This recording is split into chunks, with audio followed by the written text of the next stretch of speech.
Hello there, everyone! As my second video to cover Chippendale's Rescue Rangers, I'm not dancing again, but comparing this movie and its aspect to Ralph Breaks the Internet. Is that enough of a Chip voice for you? How about every time I say Chip, I'll do it. As a note, this will include spoilers for both films, so you know what's going on since comparison. When it's talking about both, it's going to be thumbnail of a video like you see now. When it's talking about Ralph, it's going to be the movie poster, and when it's talking about Chip, it's going to be when it's about Chip and Dale, it's going to be the movie poster. I'm saying I'm doing a pretty good impression there, fellas.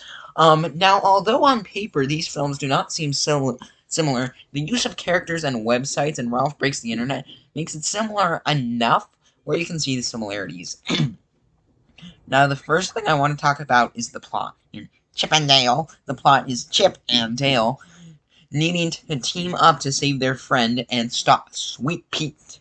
In Ralph Breaks the Internet, the plot is Vanellope is bored of her normal life. Ralph makes her a new exciting course, but when she rides it for the first time, the game's steering wheel breaks because she decided to try it out while a customer was racing. So Ralph and Vanellope go onto the internet to try to buy a replacement on eBay. Now, in this case, I think that Chip and Dale has a more thematically correct plot. In the original show, they're detectives, so it makes sense that they would still be detectiving just in this new location. On the other hand, Ralph is exploring eBay. It does not make a good sequel because it is not continuing what we've seen before. If you want to use the internet idea, fine, but use it to explore online gaming instead of the dark web. Slaughter Race is where you could actually see this as a sequel. That's the only part that really feels like a sequel besides the beginning and like the last few minutes. It does not make sense thematically that you should be exploring it.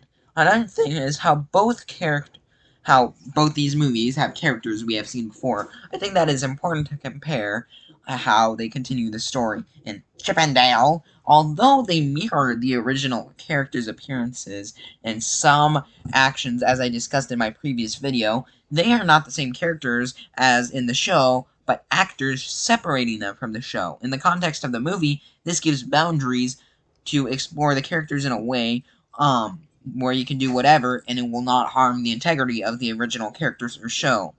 I don't think that every time you bring back a legacy characters in a franchise, you should do this, but in the context of their world, it makes sense, and it's a great move. I don't want this to happen in Star Wars. No Disney. I don't want young Leia to actually be an actor, pretending to be young Leia, or the old one, like, being an imposter among us, but in this context, it works. So, now Ralph, the title character, Ralph, has an arc which after finally get a friend in the first movie, he becomes needy and clingy and needs to let go. Vanellope learns that she doesn't want to go back to her game, but wants to live in Slaughter Race. That's it. There's a song about it. She's like, what do you really want? I want to go live in Slaughter Race, and even though not her game, and that's just like the full arc. It's not learning anything. She thinks at first she wants the remote, but she wants to live in Slaughter Race. Her arc is to pull the turbo, even though in the previous movie, that is what the villain did, and was bad. I think that Ralph's arc is fine, but Vanellope's is so bad where it completely contradicts the previous movie, and its themes of accepting who you are and not trying to change yourself. For whatever reason, whether your life is boring or it's the whole I'm bad and that's good thing. But now we're getting to the most important part of the video, and it is the Cameo Fest, as I'm calling it. And Chip and Dale, for this time, I'll say it how it's supposed to go. I've seen the show, but it's supposed to be like Chip and Dale. Yeah, you're welcome for that. So the explanation is that all the cameos are actors. The fake movies you see with the characters, we know those are actors. Those are fake movies with fake people because they're actors. It is a normal sight to see any character like Batman, Ugly Sonic, or Lumiere, even if he is Obi-Wan Kenobi. It becomes something that feels normal by the end of the movie. And Ralph Breaks the Internet, just like in the first movie, you see the famous arcade characters, which makes sense, as is an arcade, and it would be weird not to see some sort of Mario game in an arcade. It isn't like, OMG, it's Sonic! Yeah, he was also in this movie. Actually, in Chip and Dale, it had Ralph's arm and Sweet Pete monster thing at the end. It's a normal part of the arcade side, the Sonic. But when they go onto the internet, Ralph, who acts like a man-child in this movie and a boomer at the same time, is saying, E-boy, E-boy, E-boy, I'm so funny. Look, E-boy. Oh, it's eBay? Ha ha ha, I'm so funny. Look at the bird. Goggle, not Google. You can go buy goggles there. How cool. Internet searching is hard. Oh my gosh, so relatable. I don't know how to search things up. That is about the boxes at Amazon. Isn't that so quirky? Just going around the internet city, he is actually just pointing out the brand deals they got. It feels really dumb and really unnatural. So you gotta do better, Disney. Yeah, I'm very funny. And then when he has at the Disney website, I don't even understand what's happening. Earlier, when we see someone blocking a pop-up, it just seems like an ad blocker. But now you have stormtroopers, not the good ones, the first order ones. Well, they look really cool, but they actually look kind of weird in this. Asking if she has a license. It does not make sense. We see Groot answering questions because it's something you can do on the Disney website. You can ask Groot, what's the meaning to life, and he will say, I'm Groot. I've been on the website. You can do that. And when the princesses are in the break room, that also doesn't make sense. Again, I don't understand why this is happening.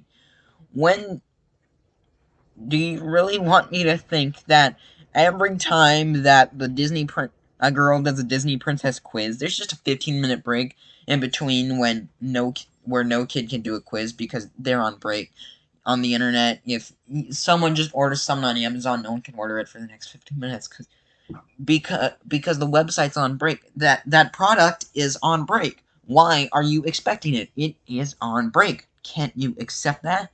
You don't have the Wreck-It Ralph characters just taking a break in the middle of the day in his game. It's like, it's lunchtime, guys. We can't work for the next 15 minutes, maybe 20. That just it doesn't make sense. The commentary on the Disney princesses being a bit messed up and weird was good, but it should not have been in this movie. Or like, are you enslaved or kidnapped? Or did you sell your soul? And that was fun. That was fun and that was nice. But not this movie. You can make it Disney Princess Q&A movie. Whatever you want to call it. And better. No, I've got an idea. After they make all the live action movies, they have a giant purple stone try to steal all the animal sidekicks, and they need to stop it because if they put all the animal sidekicks in a barn, then they control the Disneyverse. Movie idea there. You're welcome, Disney. You can pay you that's for free. But after looking at the differences between them, it makes it clear that Chip and Dale Rescue Rangers did it a lot better.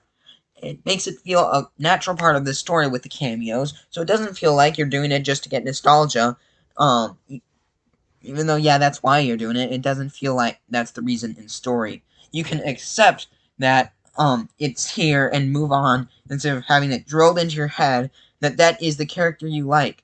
Oh, look, it's Mickey Mouse. You guys know Mickey Mouse. Oh, look, it's Muppets.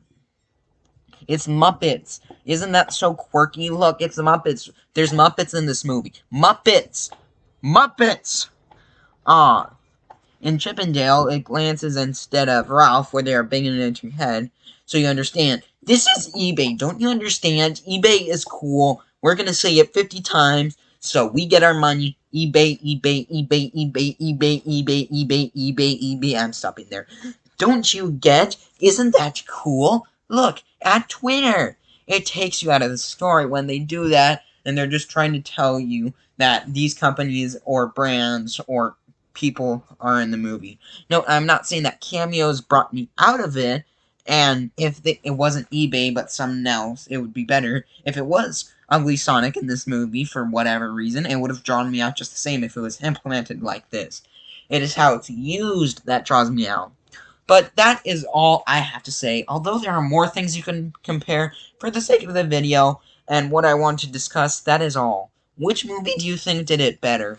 Let me know in the comments down below. Thank you for watching, and until next time, goodbye!